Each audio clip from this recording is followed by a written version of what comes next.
और आइए आपको लिए चलते हैं हिमाचल के सोलन, जहां पर प्रधानमंत्री मोदी कर रहे रैली को संबोधित। दौरा होता था मेरा, लखपेंद्र बेचा मेरे साथ में रहा करता था। और ये सोलन मॉल रोड पर हमारे मनोहर लाल जी के चने,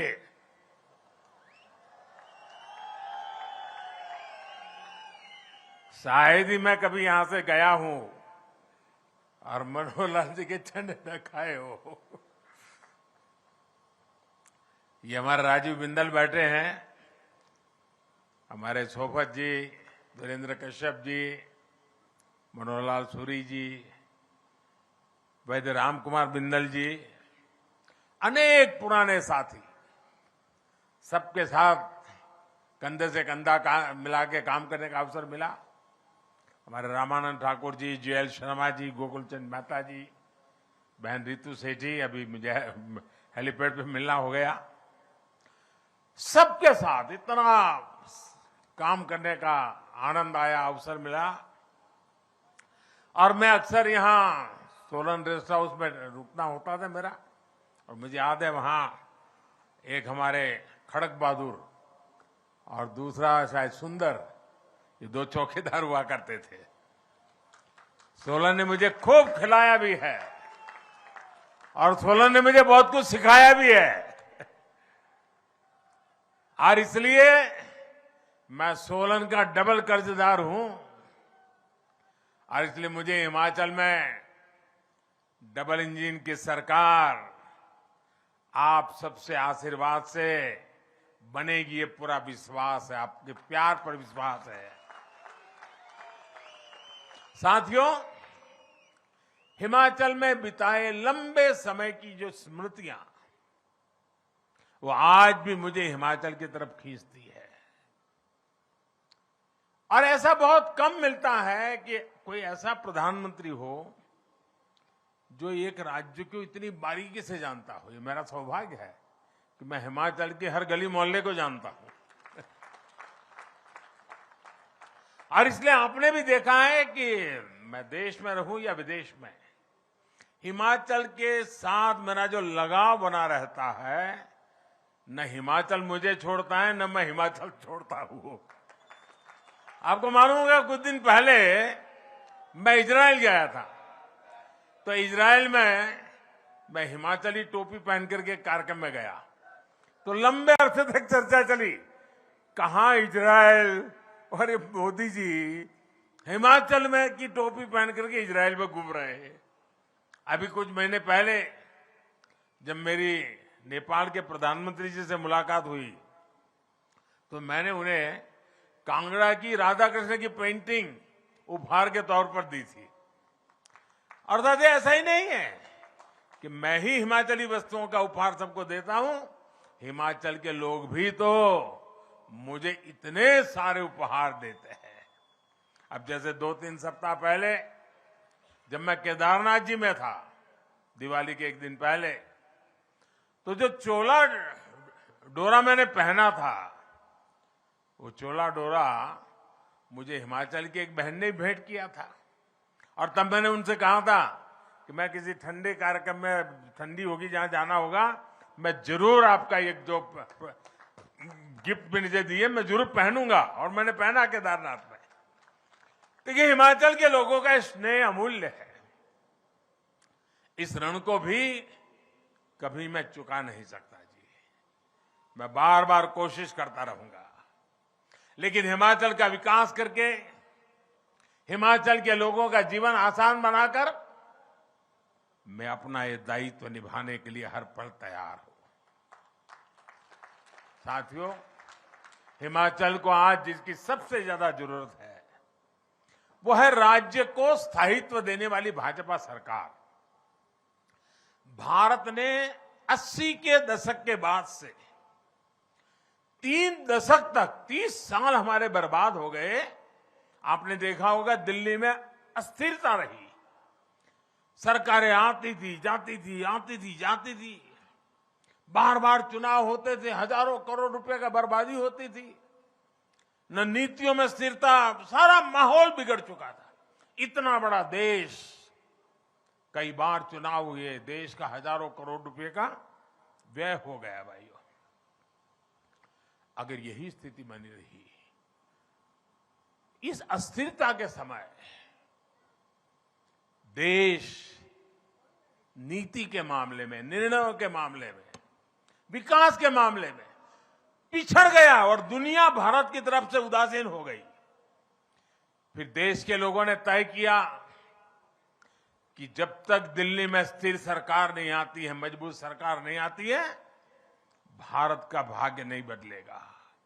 और इसका नतीजा ये हुआ कि आप सबने, पूरे हिंदुस्तान ने 2014 में हमें इतने आशीर्वाद दिए और हमने भी आपने जो जिम्मा दिया उसको 2014 से 2019 दिन रात मेहनत करके आपकी अपेक्षाओं को पूरा करने में कहीं पीछे नहीं रहे। और उसका परिणाम यह हुआ कि 2019 में दोबारा आपने आशीर्वाद दिया। साथियों, हमारे देश में जो छोटे छोटे राज्य हैं, वहां भी अस्थिर सरकारों का लंबा दौर रहा है। छोटे राज्यों ने इसका बहुत नुकसान उठाया है। लेकिन बीते वर्षों में हमारे पड़ोस में उत्तराखंड हो, गोवा हो, मणिपुर हो, अनेक ऐसे छोटे राज्य, उन्होंने अब स्थिर सरकार की तरफ अपना मुंह मोड़ लिया है और पूरी तरह सरकार को दोबारा लाना। और भाजपा सरकारें आज छोटे राज्यों में दोबारा जीत करके आ रही है। इतना ही नहीं, उत्तर प्रदेश में भी यही परंपरा हो गई थी, वहां के लोगों ने रिवाज बदल दिया, उत्तर प्रदेश में भी योगी जी की दोबारा सरकार ला दी। स्थिर सरकार में विकास भी तेज होता है और जनता के प्रति, अपनी जवाबदेही के प्रति भी सरकार गंभीर रहती है। जहां हर 5 साल में सरकार बदलने का ट्रेंड रहता है, वहां सरकारों में भी यही रहता है कि भाई क्या करना है, काम करो, कोई करने की जरूरत नहीं है।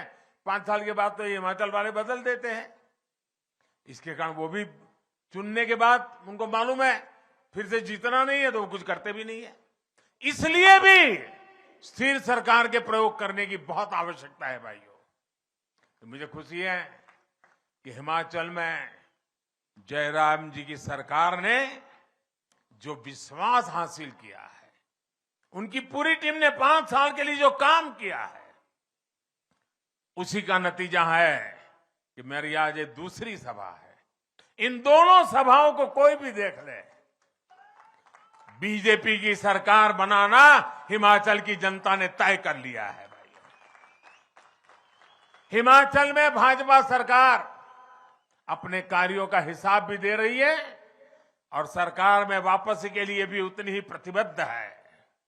और साथियों, हम ये भी समझना होगा कि अस्थिरता से फायदा किसका होता है। कांग्रेस के वर्षों के शासन में हमारे यहां ऐसे अनेक स्वार्थी तत्व और ऐसे अनेक समूह पैदा हुए, वेस्टेड इंटरेस्ट ग्रुप पैदा हुए, जो भारत को अस्थिर देखना चाहते हैं, जो हिमाचल जैसे राज्यों को अस्थिर देखना चाहते हैं, और इसलिए वो स्थिर सरकार होने ही नहीं देते, हवा फैला देते हैं।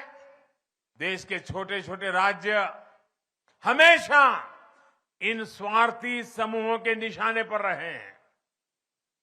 कुछ झूठे वायदे करके, कुछ सीटें जीतकर ये स्वार्थी समूह सरकारों में आकर सिर्फ अपने हित साधते रहते हैं। ये लोग खुद को कट्टर ईमानदार कहते हैं, लेकिन सबसे बड़े भ्रष्टाचारी यही होते हैं। ये लोग समाज को तोड़ने के लिए, देश की एकता को तोड़ने के लिए साजिशें रचते हैं। हिमाचल को ऐसे हर स्वार्थी समूह से खुद को बचाकर रखना है, इनके खेल से खुद को बचाकर रखना है। आप देखिए साथियों, केंद्र में स्थिर सरकार बनी तो देश ने ऐसे ऐसे निर्णय लिए जिनका इंतजार देशवासियों को वर्षों से था। जब केंद्र में स्थिर सरकार बनी तो भ्रष्टाचार और भ्रष्टाचारियों के खिलाफ निर्णायक लड़ाई शुरू हुई। जब केंद्र में स्थिर सरकार बनी तो आतंकवाद, नक्सलवाद काबू में आए, नॉर्थ ईस्ट में शांति स्थापित हुई। इसलिए स्थिर सरकार 21वीं सदी के भारत की जरूरत है और उसमें बड़ी भूमिका देश के छोटे राज्य की भी है। साथियों, हिमाचल के लोग जानते हैं कि भाजपा किस तरह यहां के विकास के लिए गंभीरता से काम कर रही है। हम पहाड़ के लोगों की सुविधाएं बढ़ाने पर, रोजगार के अवसर बढ़ाने पर, यहां के औद्योगिक विकास पर, टूरिज्म बढ़ाने पर हम विशेष ध्यान दे रहे हैं। इसलिए नालागढ़ में मेडिकल डिवाइस पार्क और ऊना में बल्क ड्रग पार्क बनाए जा रहे हैं।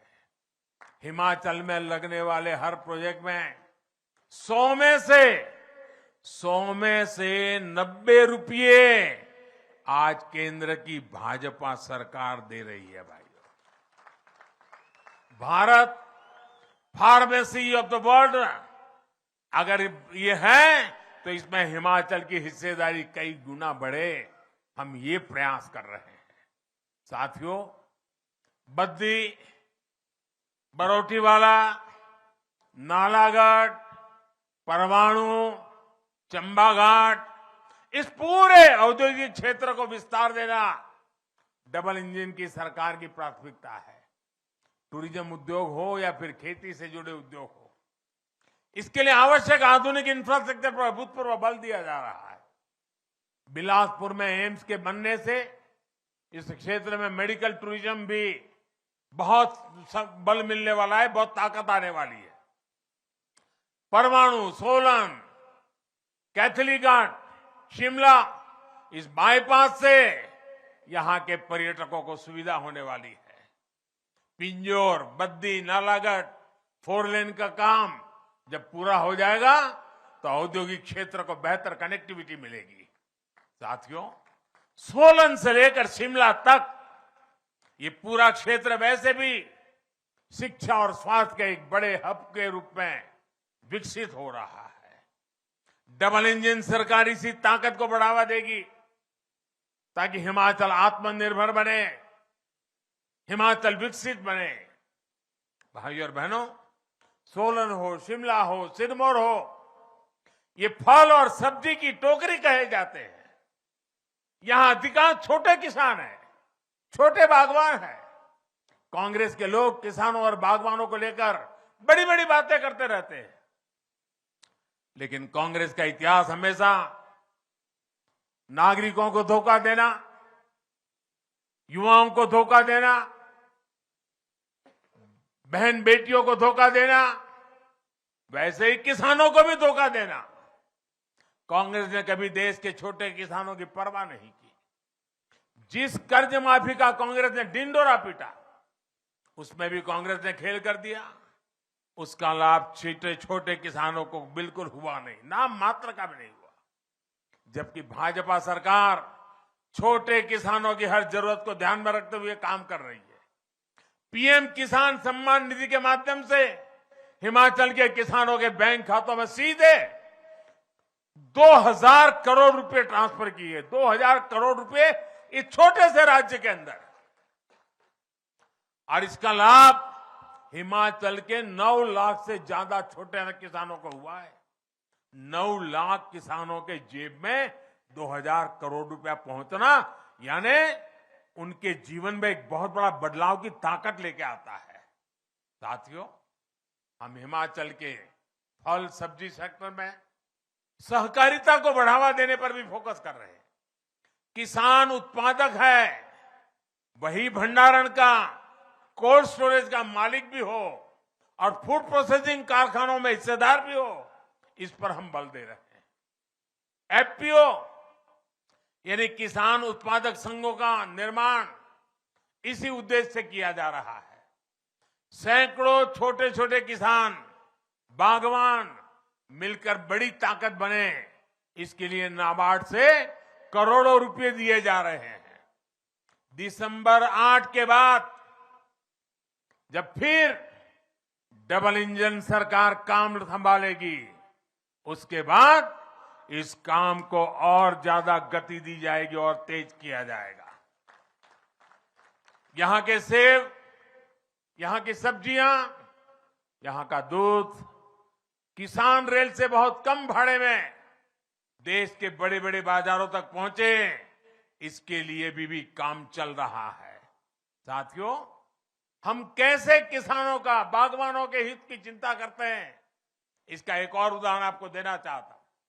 दुनिया में पहले कोरोना के कारण और फिर लड़ाई के कारण खाद के दाम, फर्टिलाइजर के दाम कई गुना बढ़ गए, लेकिन डबल इंजन सरकार ने किसान पर बोझ नहीं पड़ने दिया। आपको जरा सुनना चाहिए और इन चीजों को याद रखना चाहिए भाइयों। शायद आप तक ये बात पहुंची नहीं होगी। आज यूरिया की एक बोरी हमें बाहर से लाना पड़ता है, विदेशों से हमारे किसानों के लिए लाना पड़ता है। एक बोरी हम 2000 रुपये में लाते हैं, लेकिन हमारे किसानों को कितने में देते हैं? 2000 की यूरिया की बोरी मेरे किसानों को 270 रुपये से भी कम रुपयों में दी जाती है। 2000 से लाना और 270 से भी कम में देना, ताकि मेरे किसान के सर पर बोझ न पड़े। और करीब करीब 1700-1800 रुपया ये बोझ सरकार खुद उठा रही है। कुछ लोग 100 रुपये की भी अगर छूट देंगे ना, तो 1000 रुपये का विज्ञापन छपवा देते हैं।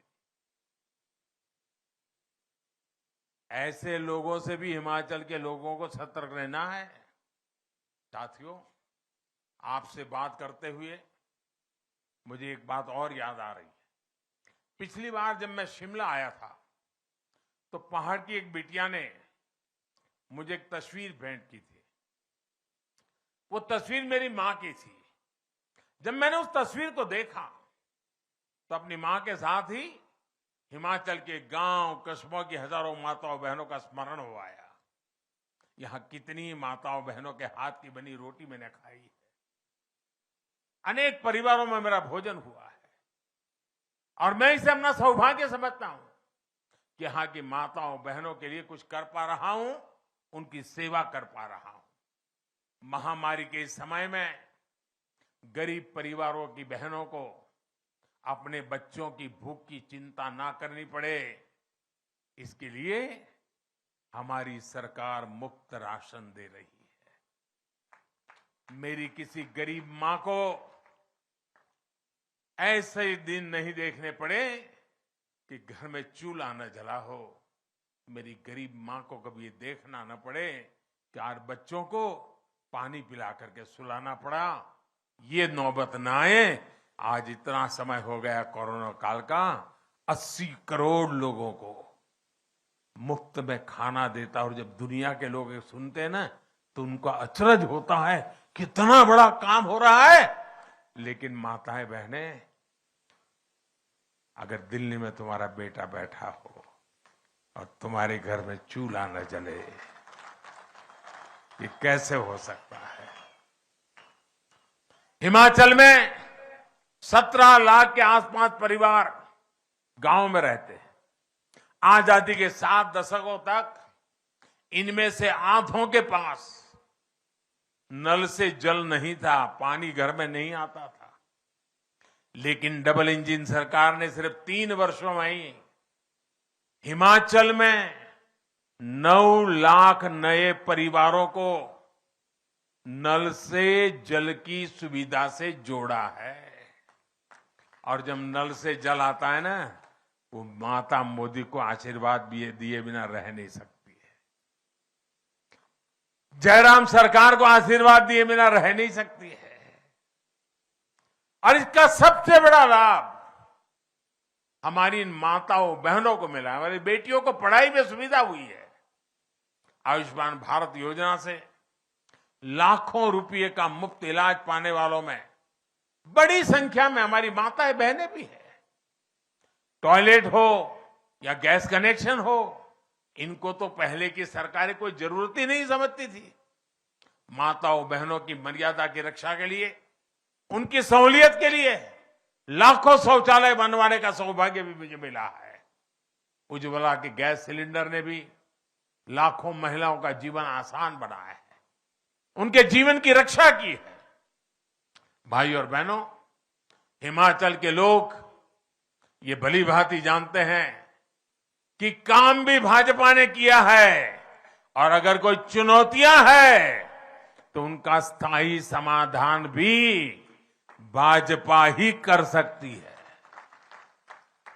हिमाचल के लोग ये भी जानते हैं कि कांग्रेस मतलब भ्रष्टाचार की गारंटी, कांग्रेस मतलब स्वार्थ भरी राजनीति की गारंटी, कांग्रेस मतलब भाई भतीजेवाद की गारंटी।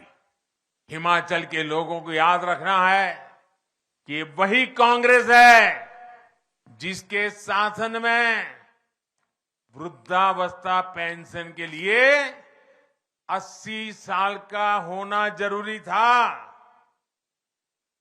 ये भाजपा की जयराम जी की सरकार है जिसने 80 के बाद मिलने से क्या मतलब था, उसे कम करके 60 साल की उम्र कर दी ताकि 60 से ऊपर के सब लोगों को इसका लाभ मिले। भाजपा के इस फैसले से आज हिमाचल के लाखों नए साथियों को पेंशन मिल रही है। साथियों, भाजपा का काम भी पक्का है और इरादा भी पक्का है। वही कांग्रेस में अनिश्चितता है, अनिर्णय है, अराजकता है। कांग्रेस में इतने दल में फंसा हुआ है, गुटबाजों का दलदल, और दलदल कभी स्थिरता नहीं ला सकता। हिमाचल के लोगों को स्थिरता के लिए, स्थायित्व के लिए भारतीय जनता पार्टी को विजयी बनाने के लिए मैं प्रार्थना कर रहा हूं। और याद रखिए, हमारा भारतीय जनता पार्टी का उम्मीदवार कौन है? आपको किसी को याद रखने की जरूरत नहीं है, सिर्फ कमल का फूल याद रखिए। मैं आपके पास कमल का फूल लेकर आया हूं। अगर आपको कमल का फूल जब वोट डालने जाए दिखाई दे, समझ लीजिए कि ये भारतीय जनता पार्टी है, ये मोदी जी आपके पास आए हैं।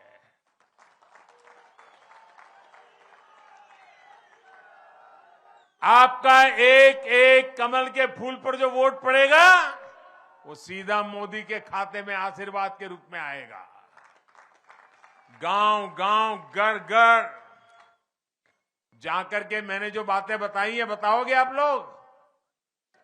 जरा जोर से बोलो तो सुनाई देगा। घर घर जाओगे? घर घर जाओगे? मेरी बात बताओगे? जितना मैं कह रहा हूं कहोगे? दोबारा सरकार क्यों चाहिए समझाओगे? हिमाचल जैसे राज्य को प्रगति करने के लिए स्थिरता की क्यों जरूरत है समझाओगे? दिल्ली में मोदी हो तो यहां भी मोदी को मजबूती मिलनी चाहिए कि नहीं मिलनी चाहिए? होना चाहिए कि नहीं होना चाहिए? आप घर घर जाएंगे? अच्छा, मेरा एक काम करेंगे आप लोग? जरा जोर से बताइए तो मैं कहूं। दोनों हाथ ऊपर करके बताइए, मेरा एक काम करेंगे? सब लोग करेंगे, जो ऊपर हैं वो भी करेंगे। अच्छा, मैं काम आपको बताता हूं। देखिए, आप हिमाचल में घर घर जाइए और उनको जाकर के इतने कहिए कि मोदी जी आए थे, उन्होंने आपको प्रणाम कहा है। मेरा प्रणाम पहुंचा दोगे? पहुंचा दोगे? हिमाचल के हर घर में मेरा प्रणाम पहुंच जाए ना, तो मुझे जो आशीर्वाद मिलेंगे, भाजपा को जो आशीर्वाद मिलेंगे, हमारे जो आशीर्वाद साथियों को मिलेंगे, वो हिमाचल के उज्जवल भविष्य की गारंटी बन जाएंगे जी। ये माताओं बहनों, ये नागरिकों का आशीर्वाद, ये हिमाचल के उज्जवल भविष्य का गारंटी कार्ड है भाइयों। और इस गारंटी कार्ड के लिए घर घर मेरा प्रणाम पहुंचाना है। पहुंचाओगे? पहुंचाओगे? भारत माता की, भारत माता की। बहुत बहुत धन्यवाद।